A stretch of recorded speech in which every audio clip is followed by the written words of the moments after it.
जय हिंद। आइए अभी हम पॉलिटिकल साइंस और इंटरनेशनल रिलेशन का एक क्वेश्चन समझने का प्रयास करेंगे और यह क्वेश्चन जो है 1990 में पूछा गया है। क्वेश्चन नंबर 2 है, पेपर 2 है, सेक्शन बी है। ठीक है, आइए हम क्वेश्चन को पढ़कर समझने का प्रयास करते हैं कि इस क्वेश्चन के अंतर्गत क्या क्या प्रश्न पूछे गए हैं। तो ये है, Indo Pakistan relation have been complicated. जो भारत और पाकिस्तान का संबंध है वो और जटिल हो गया है। पता है क्यों? The Indo-Pakistan relation have been complicated by power politics and arm race in subcontinent. ठीक है, Would you agree with this view? क्या आप इस बात से सहमत हैं कि जो भारत और पाकिस्तान के संबंध है ना वो और जटिल होते गया? क्यों? पावर पॉलिटिक्स की वजह से। आगे हम बताएंगे कैसे पावर पॉलिटिक्स चलता है। और आर्म रेस मतलब हथियारों का एक दौड़ की वजह से। आपको लग रहा होगा कि भाई हथियारों का भी दौड़ होता है भाई। देखो, सबसे पहले पावर पॉलिटिक्स। तो जब भारत और पाकिस्तान का निर्माण हुआ 1947 में, पाकिस्तान भी भारत का हिस्सा था, बाप उसका भारत ही है। ठीक है, तो उस वक्त जो है भारत जो है न्यूट्रल और नॉन अलाइनमेंट मूवमेंट का सदस्य बन गया। नेहरू जी की अपनी एक विजनरी लीडरशिप था।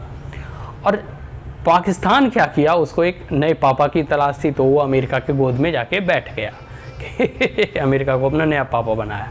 तो अमेरिका की गोद में बैठा तो अमेरिका ने पाकिस्तान के सर पे हाथ रख दिया और जो है आर्म्स एंड एम्यूनिशन देने लगे। जैसे अभी भी देखो F-16 हवाई जहाज़ वगैरह अमेरिका का ही दिया हुआ है।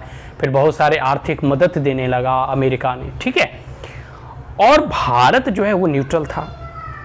ठीक है, तो अब देखो पूरे के पूरे अमेरिका के संरक्षण में ही जो है पाकिस्तान पलता रहा। कब तक? जब तक कि तालिबान ने अमेरिका के ऊपर हमला नहीं किया।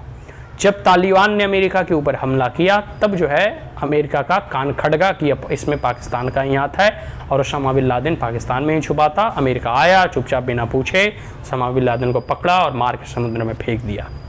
बात समझ में आया? ये चीज़ हो गया। तालिबान से लंबे वर्षों तक अमेरिका का संघर्ष चला। अब तो खैर अमेरिका छोड़कर जा चुका है वहाँ से, अफगानिस्तान से। ये चीज़ हो गया। दूसरा है, अभी भी अब पाकिस्तान को देखोगे तो पाकिस्तान जो है भारत में टेररिस्ट, इस्लामिक टेररिस्ट को स्पॉन्सर करता है। कैसे? क्यों? अपनी वजह से करता है? नहीं भाई, वो चाइना उसकी फंडिंग करती है, चाइना उसकी ट्रेनिंग देती है, चाइना पाकिस्तान को बाहर बहकाता है। नहीं तो पाकिस्तान का इतना मजाल कि वो भारत के दबाव उठाकर देख ले। भारत जब चाहेगा तो उसको हिल के थूर देगा। हनुमान जी की तरह भारत सेना के जवान जाएंगे, वहाँ सर्जिकल स्ट्राइक करेंगे और फिर वापस आ जाएंगे विदाउट एनी कैजुअलिटीज़। बात समझ में आया? तो पाकिस्तान के माँ ने दूध इतना नहीं पिलाया कि भारत की तरफ आँख उठा कर देखे। ठीक है, लेकिन वो अपना बाप बदलते रहता है। कभी वो अमेरिका के शरण में, कभी जो है वो कह सकते हो अभी जो है चाइना के शरण में है।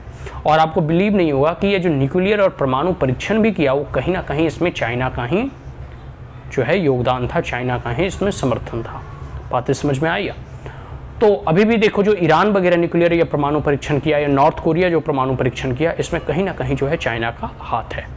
तो इसमें यही कहा जा रहा है कि जो भारत और पाकिस्तान के संबंधों की जो जटिलताएं हैं इसे और कॉम्प्लिकेटेड बना रहा है वो पावर पॉलिटिक्स बना रहा है। ठीक है, और फिर जब भारत जो है 1971 में इंदिरा गांधी के समय रसिया से जाकर मिल गया, मतलब रसिया से फ्रेंडशिप और एक प्रकार से संधि कर लिया, तब से स्पष्ट जाहिर हो गया कि पाकिस्तान अमेरिका के खेमे में है और इंडिया रसिया के खेमे में है।